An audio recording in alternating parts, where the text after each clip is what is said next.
It's about to start, and everybody's going to be in a different place depending on what you did this summer, how you trained, how you did fitness, how you did other activities. Did you play other sports?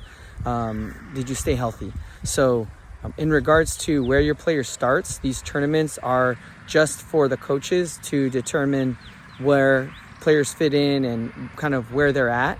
And then from there, we can go forward and start focusing the individual team training sessions to develop the team where they need to be most competitive, and then go into tournaments and know where everyone is going to be. One thing that we've done for the players is we've set a minimum time requirement. So that's not something that we have written to give to you. It's an understanding between the coaches and the coaches and myself, director of coaching. So if you feel like your player is not getting enough playing time, you can contact me directly and we can discuss your player's situation, and I'll be able to determine if the coach is following the guidelines that we've given them or not. So you always have that that line of communication with me. And then I just wanted you guys to know that it doesn't matter where your player starts right now, that they can go so far this season. And then in the winter, we'll have some more training. And then the spring, they'll have another opportunity. And that by the end of the season, by the end of this year, your player can be growing in the way that you want them to. So it's baby steps sometimes. And then sometimes it's giant leaps. Sometimes the development happens little by little. And then sometimes there's no development at all. You don't see it. They go to training all the time. And then one day it's, something snaps and then they're amazing. And all of that, think of like a cup of water. It's tipping and giving a little bit of water over time. Or you can have the cup stay upright the entire time until later on in the development process, and then it all just pours out and you see your player do incredible things. And you're like, wow, where was that? That was one of my observations with my 2009 girls.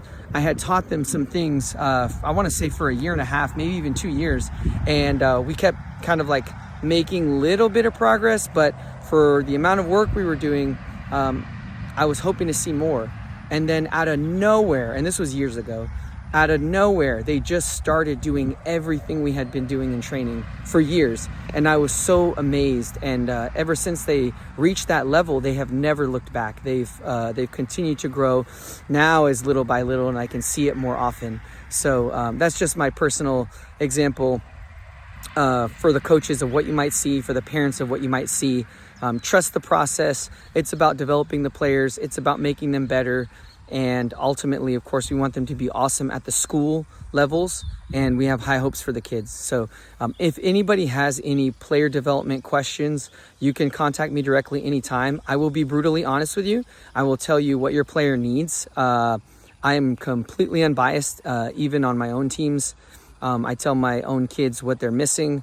And if people don't perform, I'll pull anybody out and I'll put anybody in who can get the job done. But the point is that if you ask me what your player needs to develop to the next level, I will absolutely tell you.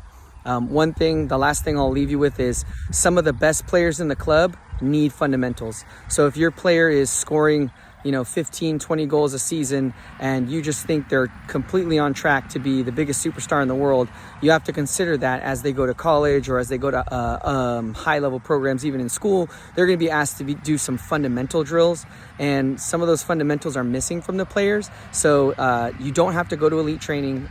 You can find your own opportunity for that.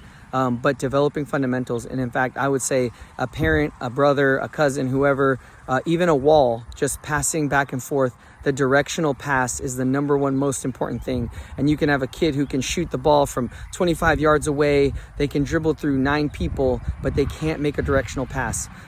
So like I said, I'll be brutally honest with you guys about your players, because if you know, you can improve it. You can make a plan and you can get better. If I don't tell you that, then you never know, and you'll be stuck, or you'll be blindsided and shocked. One day when someone tells you, you can ask me and I'll let you know right away.